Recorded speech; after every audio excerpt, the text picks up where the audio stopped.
Hello বন্ধুরা, কেমন আছো তোমরা সবাই? আশা করি সবাই ভালো আছো। আমি আনান চলে এসেছি একটি নতুন মিনি ব্লগ নিয়ে। তো এই আমি সকালে উঠে ব্রাশ সেরে নিলাম। তারপরে আমার স্নান সারাও হয়ে গেছে। এবার আমি যাবো দোকানের উদ্দেশ্যে। এই আমি দোকানের জন্য বেরিয়ে গেছি। প্রচণ্ড গরম, জানি না কবে বৃষ্টি হবে। আর এই গরমের থেকে আমরা রেহাই পাবো। এই যে এই রাস্তা দিয়ে আমি প্রত্যেকদিন দোকানে যাই। আশা করি তোমরা চেনো। যারা চেনো অবশ্যই কমেন্টে জানিও। এই আমি দোকানে চলে এসেছি। দোকানে এসে এবার লাইট ফ্যানগুলো অন করে নিলাম। দোকানে লাইট ফ্যান অন করার পরে এবার আমার দোকানে সাফ-সাফাই করতে হবে। এই যে আমার হাতে ঝাঁটা, এবার আমাকে পুরো দোকানটা ঝাঁট দিতে হবে। তারপরে যেতে হবে বাজারে। কারণ আমাদের সবজি শেষ হয়ে গেছে, তাই আমি বেরিয়ে পড়লাম বাজারের উদ্দেশ্যে। নিচে নামলাম, নেমে আমি স্কুটিটা নিলাম। নিয়ে এবার আস্তে আমি বাজারের উদ্দেশ্যে রওনা দেবো। আমি বাজারের উদ্দেশ্যে রওনা দিলাম। পৌঁছে গেলাম বাজারে। প্রচণ্ড গরম।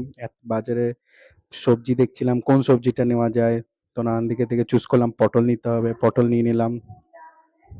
পটল নেওয়া পটল নেওয়ার পরে এবার আমি